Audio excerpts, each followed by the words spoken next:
Qué alegría saludarte una vez más. Qué bendición es que podamos juntos compartir este espacio, esta hora, este momento, donde estamos con la palabra de Dios en la mano y con un corazón dispuesto para poder aceptar esta verdad, para poder comprender, aceptarla, vivirla y compartirla. Gracias por estar allí acompañándonos siempre en Biblia Fácil. Gracias a ti que dedicas este tiempo especial. Recuerda que este tiempo invertido realmente vale la pena. Un grande abrazo para ti en el país donde te encuentres, en la ciudad donde estés. Gracias una vez más por permitirnos entrar no solamente a la casa, no solamente al salón o al lugar donde estás, sino también a tu corazón mediante esta palabra de vida. Bienvenido una vez más, está comenzando Biblia Fácil. Estamos en una serie especial, en una temporada denominada Santuario el Camino de Dios. Estamos comprendiendo el plan de salvación mediante el santuario, porque es allí donde Dios reveló el plan de salvación. Y en ese plan de salvación estamos tú y también estoy yo. Estamos allí juntos y mientras más comprendamos ese plan, más amaremos a Jesús, porque aquí descubrimos cómo Jesús es nuestro sacrificio sustituto, Él es nuestro mediador sacerdotal y finalmente Él hará un juicio. Solo que en ese juicio no debemos tener miedo si tenemos a Cristo en el corazón. Un grande abrazo para ti. Estoy aquí junto a 7 amigos que de diferentes países viajaron para poder acompañarnos en esta temporada y ya les hemos conocido durante estos programas. Me faltaba alguien, Jorge me parece. Con Jorge todavía no he conversado. ¿Cómo estás, Jorge? Bien, gracias a Dios, pastor, bendecido por tener la oportunidad, como todos mis compañeros, de compartir la palabra del Señor. ¿Qué tal tu estadía aquí en Brasil durante ya este tiempo, estos días aquí? Muy buena en realidad. Muy aparte de las comodidades, nuevamente repito, estoy muy agradecido por la invitación, por la oportunidad justamente de conocer la Biblia, ¿no? Claro, qué bendición. Jorge, tú eres de Lima, Perú. Gracias, ¿verdad? Lima, Perú. Y allí tenemos, me parece que hay cable para todo el Perú. No sé si estamos en Claro o en Movistar. Pero Claro, bueno, y Movistar, así es. Estamos en los dos, parece, Sí, están, ¿no? en los... Y estamos allí también a nivel nacional. Así es. Entonces un saludo muy especial para nuestros amigos allá en Lima, Perú. Jorge está representando a ese lindo país. Comida, lo que más extrañas. Sí, lo que más extraño. Jorge, ¿algún saludo especial que quieras enviar allá? A mi familia que probable que esté viendo el programa, todos mis hermanos, mis primas, mis tíos, a todos en particular, ¿no? A todos. ¿Cuál es el apellido de la familia? González, para mis hermanos y para mis primas del Rosario. Qué lindo. Gracias, Jorge, por estar con nosotros. Muy bien, un abrazo, saludo entonces para todos nuestros amigos que también están viendo este programa. Y aunque solamente una pantalla nos separe, estamos juntos en el mismo espíritu para poder aprender lo que Dios tiene para nosotros. Entonces, estamos listos para un tema más. Comer, para alimentarnos, agradecemos a Dios antes de abrir la palabra de Dios y disfrutar de ese alimento. Tenemos que pedir siempre la dirección divina. Hay 2 maneras de leer la Biblia. Uno es solamente para tener información y otro es para obtener salvación. Tener información, algunos pueden ver la Biblia como un libro de historia, como un libro de símbolos. Alguien que gusta de la literatura puede encontrar muchas metáforas, una riqueza literaria tiene la Biblia. Es bella no solamente por su contenido, sino por su estructura. Sin embargo, hay algunos que pueden leer la Biblia.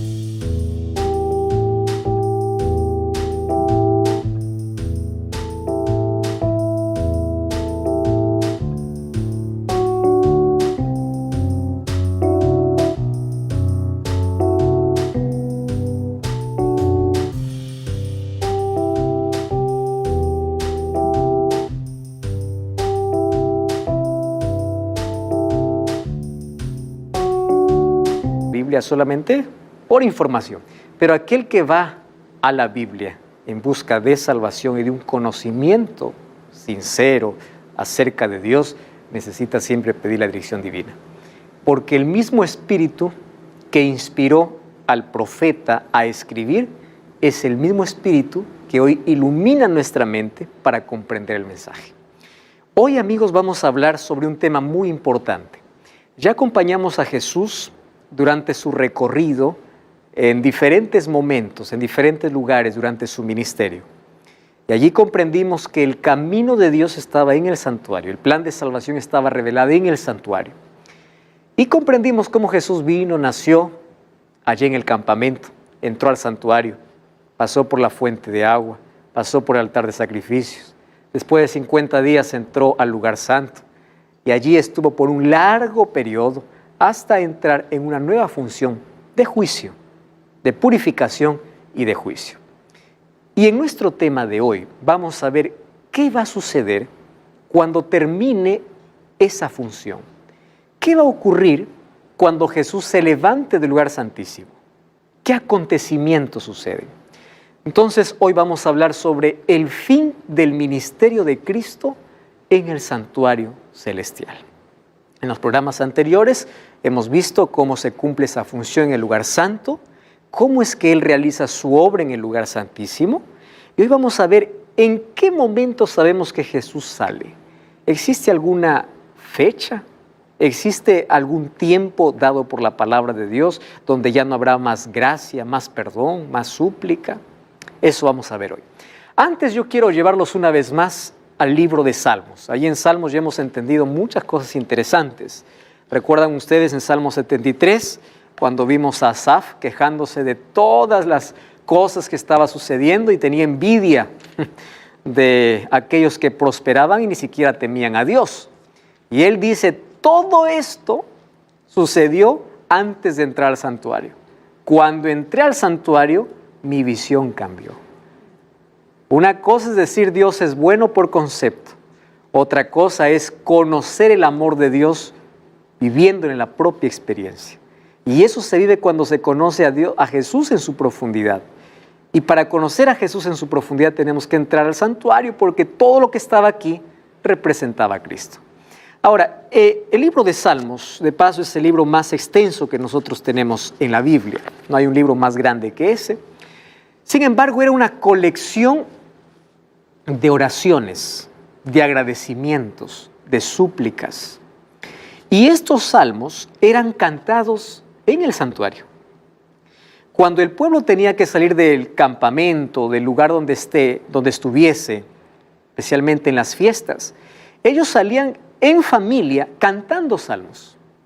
Y cuando llegaban al templo, ahí en Jerusalén, en las festividades, ellos se reunían para cantar salmos.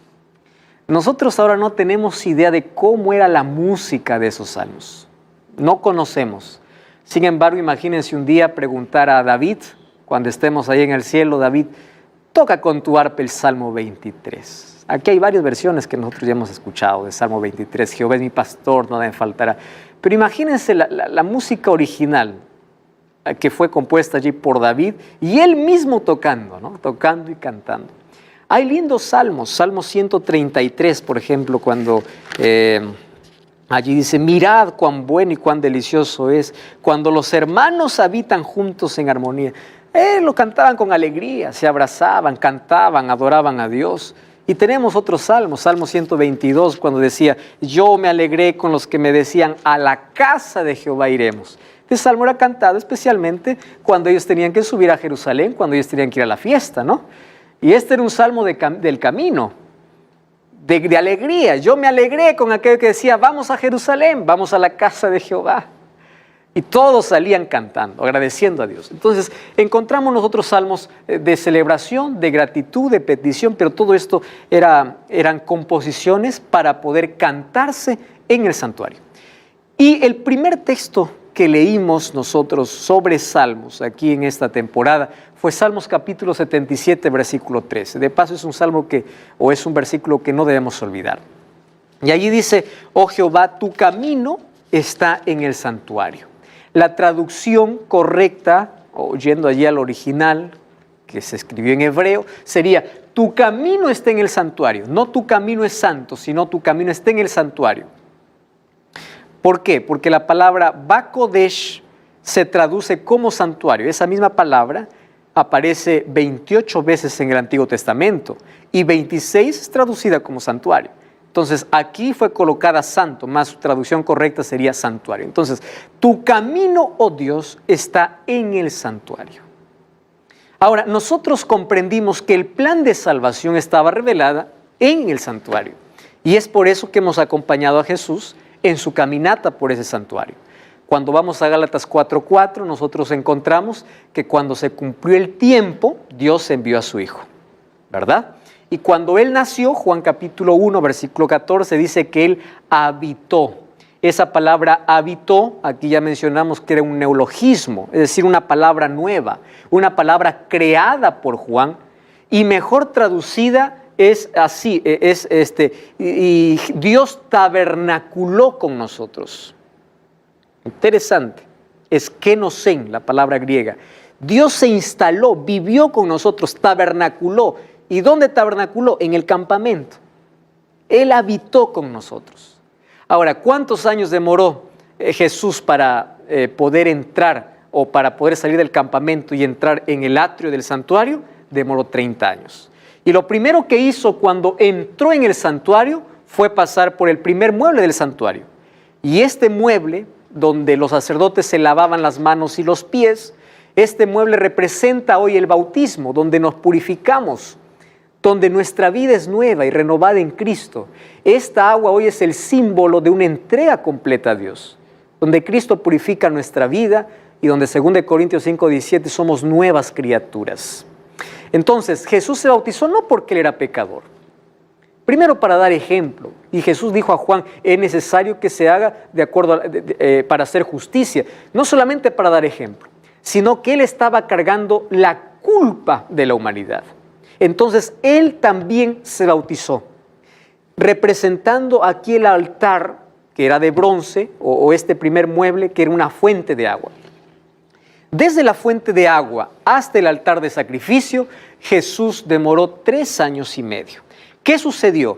Después del año 27 hasta el año 31, que según la profecía de Daniel capítulo 9, versículo 25 en adelante, dice que a la mitad de semana, entre el 27 y el 31, en el año 27 y 34, en el año 31, Jesús moriría y Él representaría, o Él sería el sacrificio vivo aquí sobre este altar. Entonces, todos los sacrificios que se ofrecían diariamente ya no tendrían más valor a partir de la muerte de Jesús. Ese tipo de leyes y ceremonias del Antiguo Testamento fueron anuladas. Cuando ahí el apóstol Pablo incluso anuncia de que hubiera un conjunto de leyes anuladas en la cruz, se está hablando al conjunto de ritos, de ceremonias, de leyes que tenían que ver con sacrificios, porque el mayor sacrificio se realizó. Y en la profecía nosotros encontramos que en el calendario divino, en el itinerario de Dios, estaba marcado el año, el mes, el día y la hora de la muerte de Jesús. ¿En qué año murió Jesús? 31. ¿En qué mes? Mes de la Pascua, mes de Abib o Nisán, como se le conocía. ¿En qué día murió Jesús? Un 15 de Abib. Después que fue muerto el Cordero Pascual, porque el Cordero Pascual moría el día 14. Jesús murió un viernes 15 de Abib. Traducido para nuestro calendario sería un viernes 27 de abril del año 31. ¿A qué horas? Dice el libro de Marcos que murió a la hora tercera, que es las 9 de la mañana. A partir de la hora sexta, que es el mediodía, hubo tinieblas. Ahora, esas tinieblas duraron 3 horas. ¿Hasta qué hora? Hasta las 3 de la tarde. En el horario donde se ofrecía el segundo sacrificio, Jesús entregó el Espíritu. Exactamente, en la fecha correcta, en el año, en el mes, en el día y en la hora. Entonces Jesús cumple todos los ritos o ceremonias que se celebraban en el atrio. Ahora, del atrio para el lugar santo Jesús demoró 50 días. Después de su resurrección, ¿qué cosa aconteció?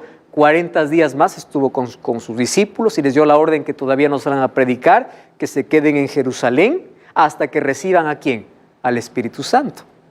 ¿Por qué? Jesús había prometido que el Espíritu Santo tendría que venir. Y Juan 7:39 dice que el Espíritu Santo no venía porque Jesús aún no había sido glorificado. Esa palabra glorificado significa Jesús todavía no había sido entronizado en el cielo. No había entrado todavía en el cielo allá al lugar santo o al santuario allá en el cielo. No había entrado. Entonces, durante ese periodo, el libro de Hechos nos cuenta de que los discípulos estaban reunidos y ellos recibieron el Espíritu. Cuando recibieron el Espíritu, justamente recibieron a las 9 de la mañana en el día de una fiesta celebrada. ¿Qué día? Del Pentecostés. ¿Por qué se llama Pentecostés? Penta significa 50. 50 días después de la fiesta de las primicias. Si la fiesta de las primicias representaba la resurrección de Cristo, entonces la fiesta del Pentecostés representaba la entronización de Cristo y la gran cosecha, la primera gran cosecha. ¿A qué llamamos cosecha? A la acción del Espíritu Santo en el corazón del ser humano, y donde el ser humano es capaz de responder esa invitación, entonces esa persona se prepara para el reino de los cielos. Y el libro de Hechos capítulo 2, versículo 42, nos dice que la primera gran cosecha realizada por el Espíritu Santo fueron bautizados 3,000 personas, versículo 41. Los que recibieron la palabra fueron bautizados y se añadieron aquel día como 3,000 personas. ¿Por qué recibieron la palabra? Porque los discípulos empezaron a hablar en su propia lengua. Cuando dice que hablaron en lengua, no está hablando de lenguas extrañas, está hablando de otros idiomas, del idioma que ellos entendían. Y Hechos capítulo 2 habla que habían 14 países, versículo 9 y versículo 10 y 11, 14 hombres y mujeres de 14 países. Y ellos comprendieron la palabra. Y ellos ese día se arrepintieron. Ese día se entregaron. Ahora, quiere decir que en ese momento, cuando Jesús o cuando el Espíritu Santo descendió sobre los discípulos, Jesús estaba siendo entronizado, ¿dónde? En el santuario. Vamos a ir a un salmo mesiánico de paso. Gran parte de los salmos hablan del Mesías. Varios salmos. Por ejemplo, hay 3 salmos que están muy juntos, están en secuencia y los 3 hablan de Jesús. Salmo 22, Salmo 23 y Salmo 24. Vamos a abrir a ver esos salmos. Salmos capítulo 22 habla acerca del sacrificio de Jesús. Miren, Salmos capítulo 22. Salmos 22. Es impresionante este salmo. Dice, grito de angustia y un canto de alabanza. ¿Qué dice el versículo 1? Dios mío, ¿por qué me has desamparado? ¿Les hace recordar esta frase alguna que dijo Jesús? ¿Dónde dijo Jesús esto? En la cruz. Fue una de las palabras de Jesús. Este es un salmo mesiánico. Está hablando de ese momento de sufrimiento. Dios mío, ¿por qué me has desamparado? Y aquí David coloca ya su experiencia. Ahora, fíjense el versículo, vamos al capítulo 16. Wow, versículo 14. Mira lo que dice el versículo 14. He sido derramado como el agua, mis huesos se desconyuntaron, mi corazón fue como cera derritiéndose dentro de mí. Como un tiesto se secó mi vigor, mi lengua se pegó a mi paladar. ¿Recuerdan una palabra de Jesús que tiene que ver con su lengua casi pegada al paladar? Tengo sed. La angustia que Jesús sufrió. Miren el versículo 16. Perros me han rodeado, me ha cercado una banda de malignos, desgarraron mis manos y mis pies. ¿De qué está hablando? De la crucifixión. Continuamos allí leyendo, dice, contar puedo todos mis huesos, porque ningún hueso, recuerdan que fue quebrado de Jesús. Ustedes saben que los romanos, para poder apresurar la muerte de aquellos que eran crucificados, porque era una agonía dolorosa, habían días enteros que a veces quedaban allí en vida. ¿Qué hacían? Quebraban los huesos. Y cuando quisieron quebrar los huesos de Jesús, antes de quebrar los huesos, alguien colocó una lanza en el costado de Jesús. Y cuando entró la lanza, dice que ya no salió sangre, sino agua. Quiere decir, la sangre ya no estaba en circulación. Entonces no pudieron quebrar sus huesos. Ahora, ¿qué cosa más? Miren el versículo 18. Repartieron entre sí mis vestidos y sobre mi ropa echaron suertes. ¿De quién está hablando? De Jesús. ¿Se dan cuenta? Salmo 22 es un salmo que habla sobre el sufrimiento de Cristo. ¿Y de qué habla el Salmo 23? De Jesús. ¿Qué dice el Salmo 23? Jehová es mi pastor, nada me faltará. En lugar de delicados pastos me hará descansar. ¿Qué cosa dice Jesús en Juan 10:10? Yo soy el buen pastor. Está hablando de Jesús. Miren el versículo 6. El bien y la misericordia me seguirán todos los días de mi vida y en la casa de Jehová moraré por largos días. ¿Qué cosa dijo Jesús en Juan 14? Voy pues a preparar lugar para vosotros. Si me fueres a preparar el lugar, vendré otra vez. Un salmo que habla sobre Jesús. Y el capítulo 24, el Rey de Gloria. ¿Saben de qué habla esto?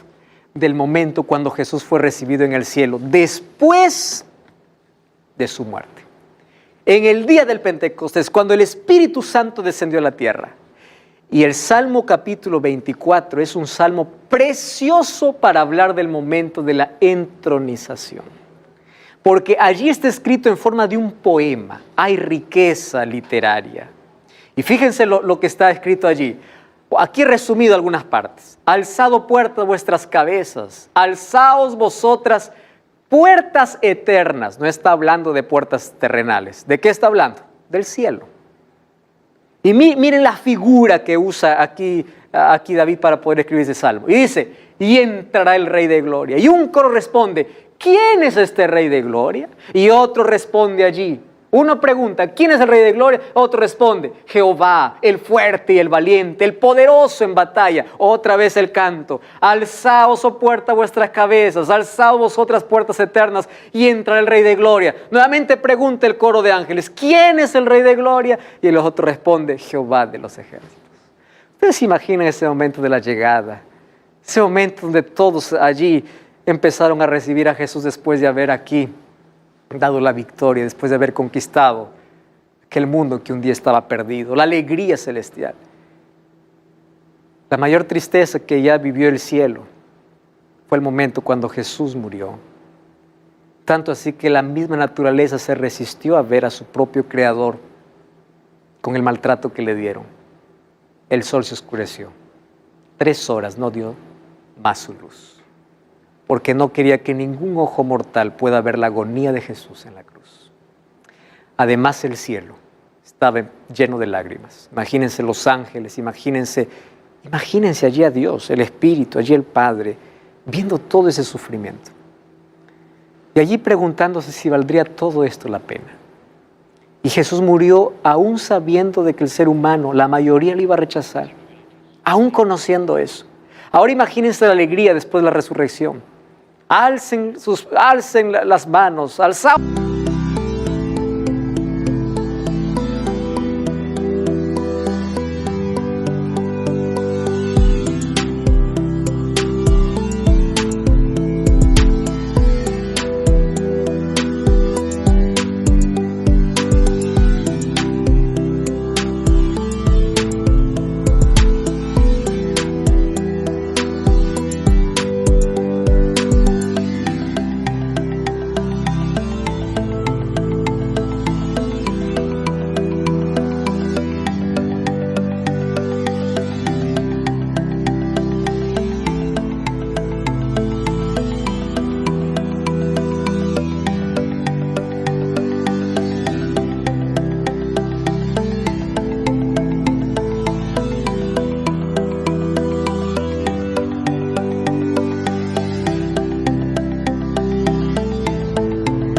Puertas, va a entrar el Rey, va a entrar el vencedor.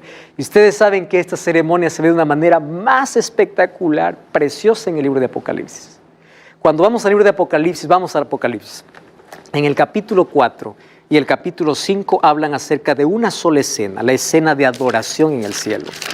Y ustedes saben que estos 2 capítulos es un solo momento. solo que aquí está dividido, por supuesto, en dos capítulos. Dice la adoración celestial. Juan vio una puerta en el cielo y una voz le dijo, ven, yo te mostraré las cosas. Y al instante, estando yo en el Espíritu, vi un trono. ¿Qué cosa vio? Un trono. Fíjense, la apariencia del que estaba sentado era una piedra de jaspe, de cornalina. Alrededor del trono había un arco iris que representa la justicia de Cristo, semejante a su apariencia al esmeralda. Alrededor del trono había 24 tronos. Y allí, ¿qué cosa vi? 24 ancianos. No significa ancianos de edad, significa dignos en autoridad.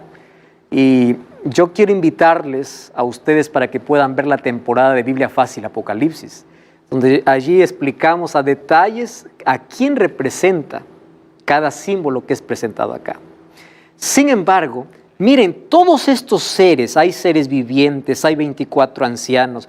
El versículo 5 dice, delante del trono ardían 7 lámparas de fuego, que son los 7 espíritus de Dios.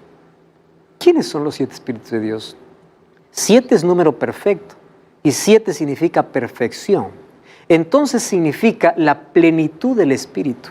Y cuando habla de 7 espíritus, está hablando de lo que en el Antiguo Testamento ya se hablaba sobre el Espíritu Santo. Espíritu de sabiduría, espíritu de inteligencia, espíritu de poder, espíritu de consejo, espíritu de reverencia.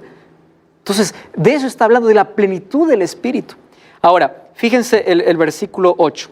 Los 4 seres vivientes tenían 6 salas alrededor y por dentro estaban llenos de ojos, y de día y noche sin cesar decían, Santo, Santo es el Señor, Dios Todopoderoso, el que era, el que es y el que ha de venir. Versículo 11, y todos los que estaban en el trono decían, Señor, digno eres, ojo con esta palabra, digno eres de recibir la gloria, la honra y el poder.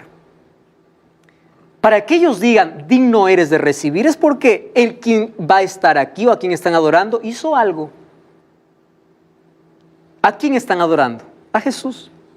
¿Y por qué le adoran? Primero le dice, porque tú creaste todas las cosas. ¿Quién fue el creador? Fue Dios, es verdad. Pero allí participaron Padre, Hijo y el Espíritu Santo. Juan capítulo 1, versículo 1, dice que en el principio era el verbo era Dios, el verbo estaba con Dios y el verbo era Dios, refiriéndose a Jesús. Y dice, por Él fueron creadas las cosas. Entonces, digno eres por ser el creador. Y cuando vamos al capítulo 5, allí miren lo que dice el versículo 9. Y cantaban un nuevo cántico diciendo, digno eres de tomar el libro y de abrir sus sellos, porque tú fuiste, ¿qué cosa? Inmolado. Y con tu sangre nos has redimido para Dios de todo linaje, lengua, pueblo y nación. Y nos has hecho para nuestro Dios un reino y sacerdote y reinaremos sobre la tierra. ¿A quién están rindiendo adoración? A Cristo.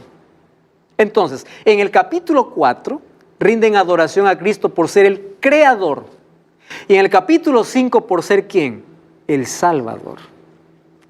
Este fue el momento de la entronización. Ahora, tenemos más detalles para hablar sobre aquel momento espectacular donde Jesús fue entronizado en el santuario. No cambies el canal, ya estamos de regreso. Esta es Biblia Fácil. Y estamos de regreso. Este es tu programa Biblia Fácil. Qué alegría saber de que tú estás participando de este programa. Y es por eso que yo tengo un regalo para ti. Aquí en mis manos tengo el DVD Santuario El Camino de Dios. Todo lo que tienes que hacer es solicitarlo a través de nuestro WhatsApp. Más 5512 98 14 60. Aquí están los 13 temas de esta temporada. Sin embargo, este DVD fue grabado en Israel. Vas a conocer un poco más de cerca allí los muebles del santuario y todo el recorrido que hizo el santuario. Por eso puedes solicitarlo ahora mismo y es totalmente gratis. Estamos hablando acerca de la entronización de Jesús en el santuario celestial. Tomamos allí el libro de Apocalipsis capítulo 4 y capítulo 5 para hablar de ese momento glorioso de la entrada. Capítulo 4, le adoran porque Él es el Creador. Capítulo 5, porque Él es el Redentor. Ahora es interesante que en el capítulo 5 dice que allí se presenta, vamos a volver al capítulo 5 de Apocalipsis. Miren, para encontrar más referencias acerca de que es Jesús quien está aquí siendo entronizado. Versículo 1. Vi en la mano derecha del que estaba sentado en el trono un libro escrito por dentro y por fuera y sellado con 7 sellos. Nosotros tenemos en nuestra mente que sello es donde uno coloca en un papel para que esto pueda tener autoridad, o esto demuestra demuestra la autoridad de quien escribe aquel documento. Sin embargo, en ese tiempo un sello era un seguro, y aquel que rompía el seguro recién podía encontrar recién podía leer la carta. Imagínense, si quebrar un sello ya era difícil, ¿cuántos sellos tenía este? 7. Imposible de abrir. Ahora, acá hay un detalle importante. ¿Dónde estaba? En la mano derecha. ¿Correcto? En la mano derecha. ¿Qué significaba? Que alguien tenía que acercarse para abrir ese sello. Versículo 2 dice, y un ángel poderoso pregonaba a gran voz, ¿quién es digno de abrir este libro? Versículo 3, ninguno, ni en el cielo ni en la tierra, ni debajo de la tierra, nadie podía abrirlo, ni siquiera mirarlo. Y yo lloraba, porque no se hallaba nadie que era digno. ¿Por qué lloraba? Porque en este documento estaba descrito la historia de las naciones y la historia del pueblo de Dios que luego va a ser revelado a Juan. Solo que hasta ese momento nadie lo puede abrir. Y él dice, yo lloraba. Uno de los ancianos me dijo, no llores, porque el león de la tribu de Judá, ojo con esta imagen, el león de la tribu de Judá, de la raíz de David, ha vencido para abrir el libro y desatar sus sellos. Versículo 6, vi en medio del trono y de los 4 seres vivientes y de los ancianos que estaba de pie, ¿quién? Un cordero. Qué extraño, ¿no? Primero dice un león y cuando vio no era un león, era un cordero. 2 símbolos para Jesús. León por ser el vencedor y cordero por cómo fue vencedor. La palabra cordero encontramos 29 veces aquí en el libro de Apocalipsis. Y varias figuras para Jesús, como el novio, como el esposo, como la luz, como el cordero. Pero la palabra cordero es la que más se repite. Ahora, es impresionante que ese cordero representa a Jesús. Y él era el único digno. ¿Por qué? Porque él venció. Porque él fue inmolado. Y porque él abrió sus sellos, nosotros tenemos las siguientes revelaciones que Juan nos da para nosotros. Allí vienen los 7 sellos. Y allí viene toda la revelación que hoy tenemos gracias al libro, o por el libro de Apocalipsis. Ese momento especial ocurrió entonces en el Pentecostés. Cuando habla de 7 cuernos, 7 ojos, 7 espíritus, está hablando de poder y capacidad para juzgar y reinar. Recuerden que cuernos en profecía significa poder. 7 cuernos significa omnipotencia. Y cuando dice que había seres llenos de ojos, está hablando de sabiduría, de sagacidad. Entonces, esos son símbolos para poder representar el poder. Y cuando habla acerca del Espíritu, dice que había 7 espíritus. Está hablando de la plenitud del Espíritu Santo, que luego descendió para estar con nosotros. Luego, ¿qué sucedió? Después de Jesús entrar al lugar santo, estuvo allí por un tiempo hasta entrar al lugar santísimo. Y la profecía de Daniel capítulo 8, versículo 14 nos dice 2300 tardes y mañanas y el santuario será purificado. Nosotros ya entendimos que esa profecía comienza en el año 457 y va hasta el año de 1844. ¿Qué sucedió en el año de 1844? El santuario celestial fue purificado. ¿De qué? De los registros de pecado. Además, se inició una obra de juicio, así como se prefiguraba también en la purificación del santuario terrenal. Y a partir de ese año vivimos un juicio. Ahora, la pregunta es, ¿cómo nosotros tenemos la seguridad de que estamos viviendo en ese juicio? Y Apocalipsis capítulo 14, versículo 6, nos da la total seguridad. Y allí dice que un ángel clamaba a gran voz y decía, temed a Dios y dadle gloria, porque la hora de su juicio ha llegado. ¿Qué más decía? Adorad a aquel que hizo el cielo, la tierra, el mar y las fuentes de las aguas. En otras palabras, adoren al Creador. La pregunta más directa sería, ¿a quién estás adorando? Porque esta es una referencia al Antiguo Testamento, a la creación y al Creador, no a la creación, sino al Creador. Ahora es interesante que todos los seres humanos buscamos personas para adorar, medios para adorar, porque el ser humano nació con la necesidad de adorar. Y Satanás nos seduce para que podamos adorarle por diferentes medios. Y el llamado aquí es: adora a Dios porque estás viviendo un momento de juicio. Eso significa que un día se va a acabar este juicio y el veredicto va a depender de tu adoración. ¿A quién has adorado?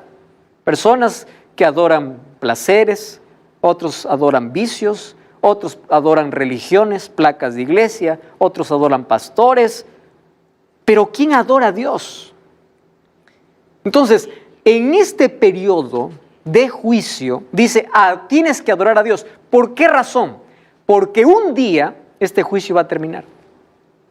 ¿Cuándo va a terminar? Vamos a Apocalipsis capítulo 15. Miren lo que dice el versículo 8 del capítulo 15.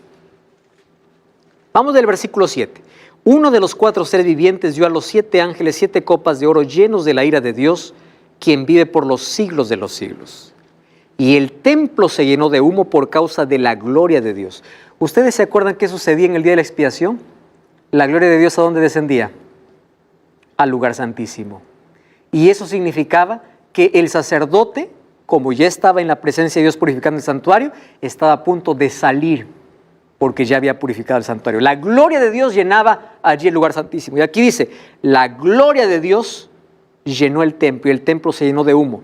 Y nadie podía entrar en el templo hasta que se cumplieran, ¿qué cosa? Las 7 plagas. Amigos, nosotros no tenemos una fecha para decir en tal fecha Jesús va a salir del santuario. Solamente hay una evidencia de que Él ya salió. 7 plagas. ¿Qué significan las 7 plagas? Allí vamos a encontrar el capítulo 16. 7 plagas que caen sobre los impíos, no sobre los hijos de Dios. Ahora, una de las cosas que aquí me dice sobre las plagas es que cuando las plagas empiezan a caer, ya no hay más perdón. Porque Jesús abandonó el santuario. Los libros fueron cerrados. El destino de la humanidad fue cerrada. Número 2, ya no hay arrepentimiento. Ustedes leen el capítulo 16, dice, a pesar de que sufrían sus plagas, no se arrepintieron. ¿Saben qué significa eso?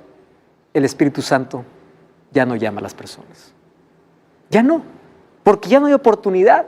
Cuando alguien hoy se arrepiente, no es porque, yo tuve necesidad de Dios. Esa necesidad, ¿quién lo creó? El Espíritu. Nosotros hoy tenemos necesidad de arrepentimiento porque el Espíritu Santo actúa y trabaja. Y a veces somos duros y rebeldes y nos hacemos insensibles a esa voz. Sin embargo, el Espíritu Santo ya no más trabajará en el corazón de las personas.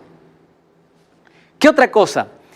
Es allí donde Jesús sale del santuario y deja sus vestiduras sacerdotales para colocarse sus vestiduras reales. Y a eso nosotros lo llamamos el cierre de la puerta de la gracia. ¿Existe en la Biblia puerta de la gracia? No. Como un concepto definido, no. Pero como una información, o mejor, escrito puerta de la gracia no existe. Pero como concepto sí existe. Vamos a Apocalipsis capítulo 3. Mírenme. Vamos a leer el versículo 8. Yo conozco tus obras, por eso he puesto delante de ti una puerta abierta, la cual nadie puede cerrar. Pues aunque tienes poca fuerza, has guardado mi palabra y no has negado mi nombre. Aquí está hablando acerca de la oportunidad del evangelio. Entonces, si esta puerta abierta nadie puede cerrar, cuando se cierra, nadie puede abrir. Yo les voy a contar aquí algunos ejemplos dados por la palabra de Dios. Vamos a Apocalipsis capítulo 22. Apocalipsis capítulo 22, versículo 11. Miren lo que dice. El que es injusto sea injusto, el que es impuro sea impuro, el que es justo practique la justicia, el que es santo santifíquese. Quiere decir, llegará un momento en la historia de este mundo, cuando Jesús termine su labor dentro del santuario celestial y Él salga, donde el caso de cada ser humano está decidido. Hay una persona que hace tiempo me dijo, pastor, yo me voy a arrepentir cuando vea a Jesús volviendo. Como Él es amor, me va a salvar. No sabía que antes de la venida de Cristo la puerta se cerraría. El asunto estaría definido. No habría más espíritu para convencer. Entonces llegará un momento en que el salvo no podrá perderse y el perdido no podrá salvarse. Porque el asunto está decidido, porque Jesús salió, realizó ya su obra de juicio. Y Él ya salió perdonando los pecados de todos aquellos que confesaron. Y de aquellos que no, o de aquellos que fueron eliminados del libro de la vida, su caso fue definido. ¿Qué cosa sucede allí entonces? Jesús contó parábolas para representar su venida. Y una parábola conocida es la parábola de las 10 vírgenes. ¿Recuerdan Mateo 25? Dice que 10 vírgenes esperaban al esposo. El esposo en la Biblia representa a Jesús. En el libro de Apocalipsis especialmente se ha representado como el novio y la iglesia como la novia. Ahora fíjense, dice que 5 de ellas eran prudentes y 5 eran insensatas. ¿Cuál es la diferencia entre un prudente y un insensato? Primero, vamos a ver las semejanzas. Todas tenían lámparas. No todo el que tiene Biblia o no todo el que dice ser religioso finalmente se salva. ¿Correcto? Todos estaban esperando al esposo, todos esperamos a Cristo. Todas tenían lámparas. Salmo 119, 105 dice, lámpara es a mis pies tu palabra. La palabra de Dios es la lámpara. ¿Cuál es la diferencia? En que unas tenían más aceite que otras. Y como tardaba el esposo, quiere decir que había demora para algunos de la venida de Jesús, todas se durmieron, es otra semejanza. Todas se durmieron. Pero ¿dónde se encuentra la diferencia? Cuando se escuchó la voz, viene el esposo, las que tenían aceite prendieron sus lámparas y las otras no tenían cómo hacer arder sus lámparas. Ese aceite representa el Espíritu Santo. Entonces, un cristiano no solamente dice aquel que dice soy cristiano porque leo la Biblia, porque voy a la iglesia, no. Es la relación y la búsqueda diaria para ser conducido por el Espíritu, transformado por el Espíritu, santificado por el Espíritu. Es el Espíritu Santo quien nos prepara para la segunda venida de Jesús. ¿Qué sucede? Mientras ellas iban a comprar, dice que vino el esposo y la puerta se cerró, dice. Y ellas decían, ábrenos la puerta, nosotros te conocemos. Dice, ¿quiénes son ustedes? Nosotros estuvimos esperando, no los conozco. Eso nos está refiriéndose también a un momento en la historia donde cuando la puerta se cierra en el cielo, nadie más podrá cambiar su destino. Otro asunto, Daniel capítulo 12, versículo 1, habla acerca de ese momento. Miren, como un momento triste y doloroso. Daniel capítulo 12, versículo 1 dice, en aquel tiempo se levantará Miguel, que es un título dado para Jesús, el gran príncipe que está de parte de los hijos de tu pueblo, y será tiempo de angustia cual nunca hubo sobre la tierra, pero en aquel tiempo será libertado tu pueblo. ¿Quiénes serán libertados? Los que se hallen escritos, ¿dónde? En el libro de la vida. Cuando habla de la libertación está hablando de la segunda venida de Jesús. Ahora dice que será tiempo de angustia. Recuerden que cuando Jesús sale del santuario, del lugar santísimo, ¿qué cosa cae sobre la tierra? Plagas. Y hay angustia cual nunca hubo. Sin embargo, los hijos de Dios también sufrirán una angustia. Fíjense, serán librados solo los que se hayan escritos, ¿dónde? En el libro. Jesús dijo en el libro de Lucas capítulo 10, versículo 20, no se alegren por las cosas que ven o que hacen, porque los discípulos vinieron saltando, alegrándose, diciendo, Señor, nosotros vimos al demonio salir, hicimos milagros. Él dijo, esperen, ¿saben por qué deben alegrarse? Por si su nombre está escrito en el libro de la vida. Porque de nada sirve tanto logro, tanta cosa que hagamos en esta tierra si finalmente vamos a terminar perdidos. El mayor logro que tú puedes tener en la vida es que tu nombre esté escrito en el libro de la vida. Porque hay liberación para aquellas personas. Y aunque hay angustia, ellos saben que están salvos para siempre. Ahora, en el capítulo 7 de Daniel encontramos el juicio que se realiza en el cielo. Es decir, en el capítulo 7 Jesús entra para poder oficiar un ministerio sacerdotal. Y en el capítulo 12 Jesús sale del santuario. Ahora, ¿qué cosa sucede allí? Miren lo que ocurre. Según el libro de Jeremías capítulo 30, la angustia será total, que también incluirá a los hijos de Dios. Vamos al libro de Jeremías capítulo 30, y allí vamos a leer el versículo 5 hasta el versículo 7. Allí dice, así ha dicho Jehová, hemos oído gritos de terror y espanto, no hay paz. Inquirid ahora, considerad si un varón va a dar a luz, porque he visto que todos los hombres tienen las manos sobre sus caderas como la mujer que está de parto. Se han puesto pálidos. Cuán grande es aquel día. No hay otro semejante a este. Este es un tiempo de angustia para Jacob, pero de ellos será librado. Está hablando ahora del pueblo de Dios, para Jacob. Ahora, presten atención. Este tiempo de angustia es representado con la angustia que tuvo Jacob. ¿Por qué razón? Cuando nosotros vamos a la historia, allí vamos a encontrar que Jacob, antes de poder encontrarse con su hermano Esaú, él pasó por un periodo de angustia que lo...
que está representado con la angustia que los hijos de Dios van a pasar en el tiempo final. Por ejemplo, Jacob fue amenazado de muerte por Esaú. Luchó para conseguir la liberación. Satanás llevó a marchar a Esaú contra Jacob. Recuerden que los impíos estarán airados contra aquel grupo que no cae las plagas y los perseguirán. Ahí representa de que Esaú fue a marchar contra Jacob. Satanás se esforzó para imponer sobre Jacob culpa, el sentimiento de culpa. Jacob se apegó al ángel y se insistió hasta prevalecer. Él sabe que se había arrepentido. Jacob venció no por su fuerza, sino porque él se entregó.